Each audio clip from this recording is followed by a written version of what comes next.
ورحمۃ اللہ وبرکاتہ۔ وعلیکم السلام ورحمۃ اللہ وبرکاتہ۔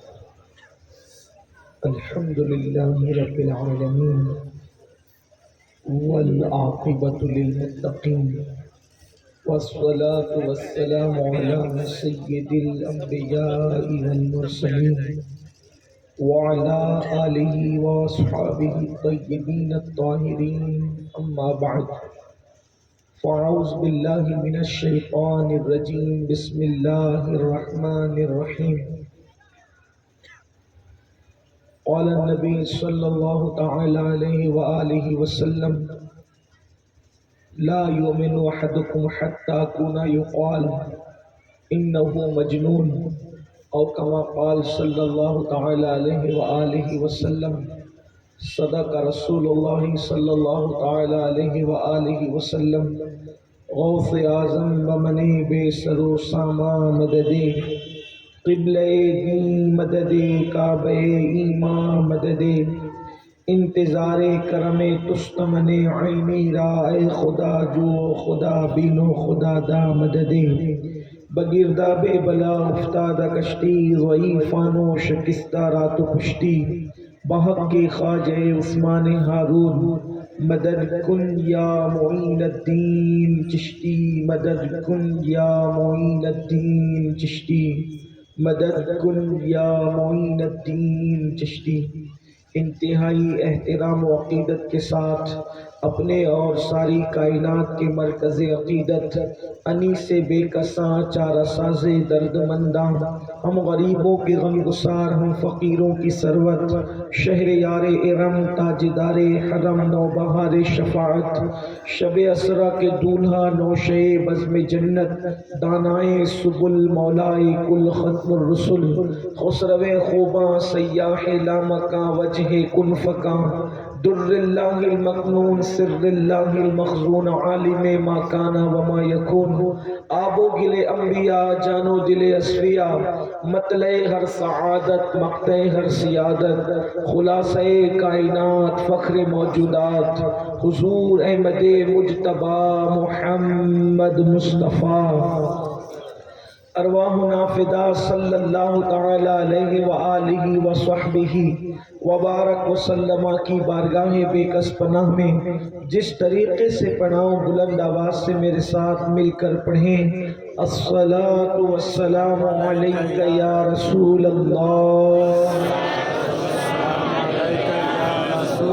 سب مل کر عاشقوں کی طرح پڑھیں، الصلاۃ والسلام علیک یا نبی اللہ، الصلاۃ والسلام علیک یا حبیب اللہ، وعلی آلک واصحابک یا نور اللہ، صلی اللہ تعالی علیہ وسلم۔ لم یاتی نظیرک فی نظر، مثلے تو نہ شد پیدا جانا، جگ راج کو تاج ترے سر سوہے، تجھ کو شہ دو سرا جانا، لک بدر فی الوجہ الاجمل، خط حال ما زلف ابر اجل، تورے چندن چندر پرو کنڈل، رحمت کی بھرن برسا جانا، انا فی عطش و سخا کا اتم، اے گیسوئے پاک اے ابر کرم، برسن ہارے رم جھم، دو بوند ادھر بھی گرا جانا، الروح فدا کا فزد ہر کا، یک شعلہ دیگر برزن عشقا، مرتن من دھن سب پھونک دیا، یہ جان بھی پیارے جلا جانا۔ آج کی یہ محفل سنی دعوت اسلامی کا بہار کی سرزمین پر ہمارا یہ مرکزی ادارہ دارالعلوم انوار مدینہ کا سالانہ اجلاس ہے، جس میں آپ اور ہم سب شریک ہیں۔ یقیناً آپ کو بھی اور مجھے بھی اور اہل منبر کو بھی ہمارے قائد ہمارے امیر کا انتظار ہے تھوڑی دیر میں انشاءاللہ حضرت تشریف لائیں گے اور حضرت کے خوبصورت ملفوظات سے ہم اپنے قلوب کو انشاءاللہ تبارک و تعالی مستفیض بھی کریں گے اور اپنے آپ کو مستنیر بھی کریں گے انشاءاللہ تبارک و تعالی۔ تھوڑی دیر فقیر قادری بھی آپ کی خدمت میں حاضر ہے اور دارالعلوم انوار مدینہ کے جملہ اراکین، اس کے صدر اور ارکان اور بالخصوص اس کے جملہ مدرسین اور خاص طور پر صدر المدرسین حضرت علامہ ممتاز نجمی صاحب جو اپنی کارکردگی اور محنت کے اعتبار سے بھی ممتاز ہیں، تو اللہ سے دعا کرتا ہوں کہ نام بھی ممتاز، کام بھی ممتاز، اور اللہ انہیں ممتاز کامیابی بھی عطا فرمائے، اور اللہ رب العزت ان کے رفقا کو اور جملہ احباب کو قوت حیدری عطا فرمائے، اور اللہ پاک ہم سب سے وہ کام لیں جس سے اللہ اور اس کے محبوب صلی اللہ علیہ وآلہ وسلم راضی ہو جائیں۔ مجھے جو حکم ہے اسی مناسبت سے میں نے اللہ کے حبیب صلی اللہ علیہ وآلہ وسلم کی ایک حدیث مبارکہ کی تلاوت کرنے کا شرف حاصل کیا ہے۔ دنیا کا ہر انسان ہر خوبی کا مالک بننا چاہتا ہے، دنیا کا ہر انسان ہر خوبی کا مالک بننا چاہتا ہے۔ انسان چاہتا ہے کہ میری شخصیت تمام خوبیوں کی مرقع ہو جائے۔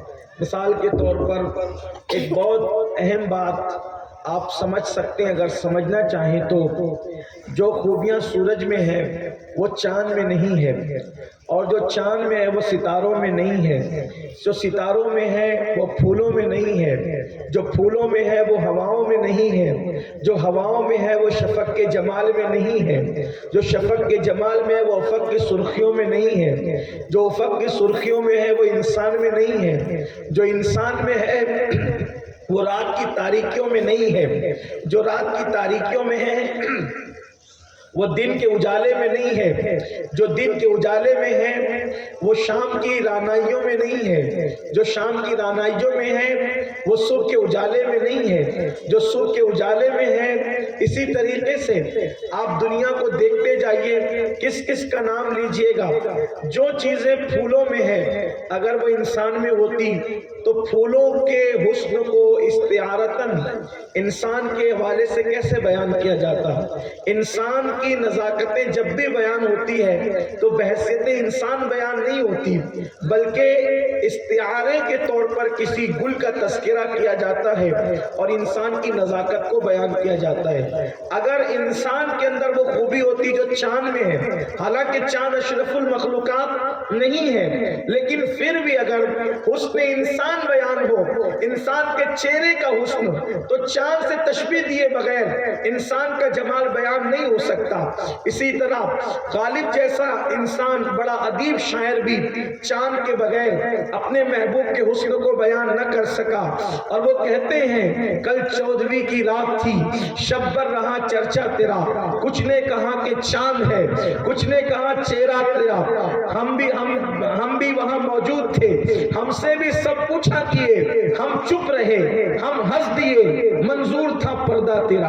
غرض کے انسان ہر خوبی کا مالک نہیں بن سکتا، اسی طرح اشرف المخلوقات ہونے کے بعد بھی جو خوبی فرشتوں میں ہے وہ خوبی انسان کے اندر نہیں ہے، لیکن کوئی ایسی بھی تو مخلوق ہوگی جہاں پر ساری خوبیاں سمٹ آتی ہو، اور انسان کچھ ایسا بن جائے کہ انسان کے اندر ساری خوبیاں سمٹ آئے۔ مثال کے طور پر جو ٹیچر ہے وہ ڈاکٹر نہیں، جو ڈاکٹر ہے وہ ٹیچر نہیں، جو ٹیچر ہے وہ کسان نہیں، جو کسان ہے وہ ڈاکٹر نہیں۔ غرض کہ ایسا ہوتا ہے، آخر کون سی ایسی چیز ہے جو انسان کو سب کچھ بنا دیتی ہے؟ کوئی تو ایسا فن ہوگا کہ فرشتے بھی رشک کی نظر سے دیکھیں، جانور کی وفا بھی رشک کی نظر سے دیکھیں، چاند کی چاندنی بھی رشک کی نظر سے دیکھیں، حوران بہشت کا حسن بھی رشک کی نظر سے دیکھیں، جنت بھی جس کو رشک کی نظر سے دیکھیں۔ آخر کوئی تو صلاحیت ایسی ہوگی کہ اگر وہ صلاحیت انسان میں پیدا ہو جائے تو انسان ساری خوبیوں کا مرقع، ہے. عارف رومی سے کسی نے پوچھا تھا، وہ جلال الدین رومی جو بیک وقت اپنے وقت کا عظیم فقیہ بھی ہے، عظیم محدث بھی ہے، عظیم صوفی شاعر بھی ہے، عظیم شیخ طریقت بھی ہے، ان سے کسی نے پوچھا تھا جلال الدین یہ بتاؤ کہ اگر کوئی انسان کچھ بننا چاہے، یعنی سب کچھ بننا چاہے، تو اس کو کیا بننا چاہیے؟ تو عارف رومی نے کہا تھا انسان اگر عاشق رسول بن جاتا ہے تو عشق مصطفیٰ وہ خوبی ہے کہ انسان سب کچھ بن جایا کرتا ہے. سبحان اللہ سبحان اللہ.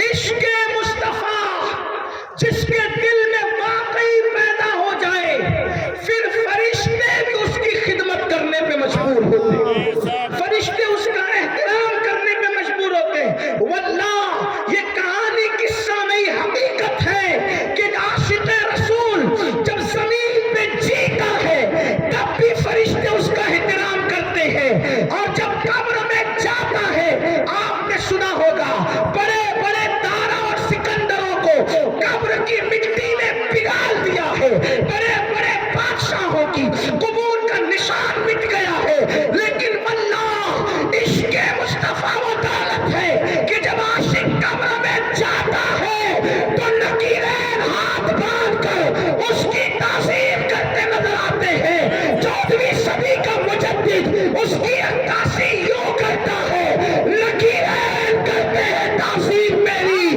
فدا ہو کے تجھ پہ یہ عزت ملی. اگر چاہتے ہو کہ قبر میں فرشتے بھی احترام کریں تو دل میں عشق مصطفیٰ پیدا کرو، دل میں محبت رسول پیدا کرو. ہاں اگر جنت کی حوریں تمہیں رشک کی نظر سے دیکھیں، دلوں میں محبت رسول، احترام رسول، عشق رسول پیدا کیا جائے. ہاں اگر چاند بھی رشک کی نظر سے دیکھے تو انسان اپنے دل میں محبت رسول پیدا کرے، عشق رسول پیدا کرے. اچھا عشق رسول وہ بھی کیسا؟ آقا فرماتے لا یؤمن احدکم حتی اکون یقال انہو مجنون. اس وقت تک تیرا ایمان مکمل نہیں ہو سکتا جب تک تیرے عشق رسول کو دیکھ کر لوگ تجھے پاگل نہ کہنے لگے. سبحان اللہ. یعنی عشق مصطفیٰ کی دھن ایسی ہو، عشق رسول کی دھن ایسی ہو کہ آدمی پر بس وہی کیف چھایا رہے. عشق بتاؤں کسے کہتے؟ میں چاہوں گا کہ اگر آپ کی توجہ ہے تو عشق پر گفتگو کرنے کی بجائے طریق عشق پر کچھ بات کریں، کیونکہ عشق پر تو سنیوں کے کم و بیش حاجی جلسی شروع بھی ہوتے ہیں ختم بھی ہوتے ہیں. عشق رسول کرو، عشق کیسے کریں؟ عشق ہے کیا اور کریں کیسے؟ تو بڑی معذرت کے ساتھ جتنا ڈھنڈورا ہم نے عشق کا پیٹا ہے اس پوری صدی میں، اگر ہم واقعی عاشق بن گئے ہوتے تو دنیا کے وہ حالات نہ ہوتے جو ہم دیکھ رہے ہیں، اور ہمارے وہ حالات نہ ہوتے جو ہم دیکھ رہے ہیں. اس لیے کہ عشق بے باک کرتا ہے، عشق رسول انسان کو نڈھر کرتا ہے، بے باک کرتا ہے. عشق رسول انسان کی آنکھوں میں چمک پیدا کرتا ہے، عشق مصطفیٰ انسان کے چہرے کو منور کرتا ہے. عاشقوں کے چہرے پہچانے جاتے ہیں، عاشقوں کی آنکھیں پہچانی جاتی ہے. تو عرض کر رہا تھا عشق کی بات ہم کرتے ہیں. عاشق بنو سب کچھ بن جائے، عاشق بنو. اللہ اکبر. حالانکہ دارالعلوم کی محفل ہے لیکن بات عشق کی ہے تو میں یہ ہمت کر کے کہہ دوں، اگر آپ عاشق بن جائیں آپ کتابوں سے بھی بے نیاز ہوں گے، صاحب کتاب سے ڈائریکٹ آپ کو علوم ملتے نظر آئیں گے، اور عاشقوں کو ملے ہیں. امام اہل سنت سے کسی نے پوچھا کہ آپ فلاں فن پڑھنے تو کہیں گئے نہیں، یہ آپ کو ملا کہاں سے؟ تو فرماتے ہیں کہ مجھے سنہری جالیوں سے نصیب ہوئی. حضور کی یہاں کیا نہیں ہے کس چیز کی کمی ہے؟ مولا تیری گلی میں، دنیا تیری گلی میں، عقبہ تیری گلی میں، ارے جہاں جنت خیرات میں بانٹی جاتی ہو، آخر وہاں کس چیز کی کمی ہے؟ لیکن افسوس یہ ہے کہ کمی کس میں ہے؟ کمی ہمارے ذوق طلب میں ہے۔ ان کی عطا میں کیا کمی ہے؟ وہی وعدہ ہے، وہی سرائی ہے، وہی ساگر ہے، وہی ساقی ہے، وہی میخانہ ہے، سب کچھ وہی ہے، میخار بدل گئے ہیں۔ اگر ابو بکر جیسا کوئی میخار ہو تو آج بھی زمین سے اٹھا کر کے عرش کی بلندیوں پر پہنچائے جاتے ہیں۔ اگر آج بھی ہوئے جیسا کوئی میخار ہو تو اللہ اکبر، پھر وہاں فرشتے بھی رشک کرتے نظر آتے ہیں۔ تو عرض یہ کر رہا تھا، عشق مصطفیٰ کے بارے میں اللہ کے رسول نے فرمایا صلی اللہ علیہ وآلہ وسلم کہ وہ تیری دیوانگی عشق رسول کا خمار ایسا ہو، کیفیت عشق رسول ایسی ہو کہ دنیا کی کوئی چیز رکاوٹ بنے تو اس کو چھوڑ دے۔ عشق وہ ہے محبوب کے سوا کچھ نظر نہ آئے، یار کے سوا کچھ نظر نہ آئے، ان کے ذکر کے سوا کسی کا ذکر نظر نہ آئے، ان کے پیار کے سوا کسی کا پیار نظر نہ آئے، ان کی محبت کے سوا کسی کی محبت نظر نہ آئے، ان کے وجود کے سوا کسی کا وجود نظر نہ آئے۔ ایک دھن ہو عشق مصطفیٰ کی دھن۔ بڑی معذرت کے ساتھ آج ہمارا جوان عاشق رسول بھی بننا چاہتا ہے، لیکن وہ عاشق کیسا عاشق رسول؟ صرف ہاتھ میں تسبیح ہو، زبان پہ درود ہو۔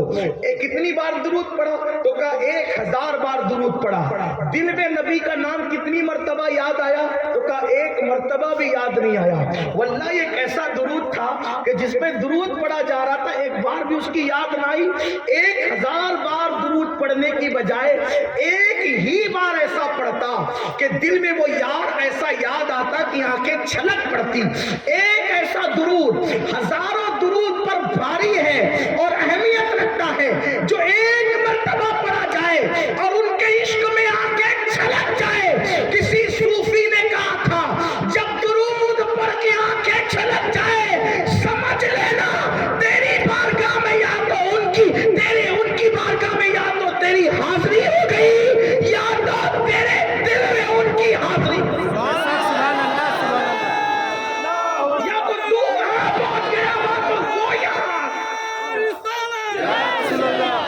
لیکن ہم تو ہزار بار پڑھ جاتے ہیں، ہمیں ایک بار بھی ان کی یاد نہیں آتی، اور ہم لکھانا چاہتے ہیں کہ ہم اتنی بار پڑھتے ہیں۔ ارے ہمارے یہاں کوانٹٹی کی اہمیت نہیں ہے، ہمارے یہاں کوالٹی کی اہمیت ہے، اور عاشق کی نیکی کی ہمیشہ کوالٹی کی نہیں جاتی، کوانٹٹی نہیں۔ دیکھ لو اس امت کا سب سے بڑا عاشق رسول جسے ابو بکر صدیق کہتے ہیں، ان کے بارے میں فرمایا عمر کی ساری نیکی سے ابو بکر کی ایک نیکی بھاری ہے۔ عشق جب منزل پر پہنچے گا تو ایسوں کی نیکی پہ بڑے عاشق کی ایک نیکی۔ آپ نے سنا ہے نا وہ بات بہت کثرت سے بیان ہوئی کہ ابا یا رسول اللہ میرے ابا کی نیکی کتنی؟ حضور نے کہا کہ تاروں کے برابر تو عمر کی، تو پوچھا میرے ابا کی کتنی؟ اور فرمایا کہ تمہارے بابا ابو بکر کی ایک رات کی ایک نیکی عمر کی ساری نیکیوں کے برابر ہے۔ ایک طرف کسی کی ساری نیکی اور ایک طرف کسی کی ایک نیکی۔ یہ بات بھی آپ سے عرض کروں، ایک طرف کسی کی ساری نیکی اور ساری کتنی؟ آسمان کے تاروں کے برابر، اور کسی کی ایک نیکی اور وہ ایک نیکی بھی ایک رات کی نیکی۔ اب ذرا اہل علموں کی توجہ چاہتا ہوں، وہ ایک رات کی نیکی کون سی تھی؟ کیا اس رات تلاوت کی تھی؟ کیا اس رات تلاوت کی تھی؟ کیا اس رات تہجد پڑھی تھی؟ کیا اس رات کوئی مخصوص تسبیح پڑھی تھی؟ کیا وہ شب برات تھی؟ کیا وہ شب قدر تھی؟ وہ کون سی رات تھی؟ تو پتا چلا ابو بکر کی وہ نیکی تلاوت نہ تھی، نیکی سجدہ نہ تھی، نیکی رکوع نہ تھی، نیکی قیام نہ تھی، وہ نیکی عشق تھی۔ عشق جب ابو بکر اپنے نبی کو کندھے پہ بٹھا کر غار ثور پہ چلا رہے تھے، وہ ایک عشق کی کی نیکی ابو بکر کی وہ ایک نیکی عمر کی ساری نیکیوں پر غالب آ گئی.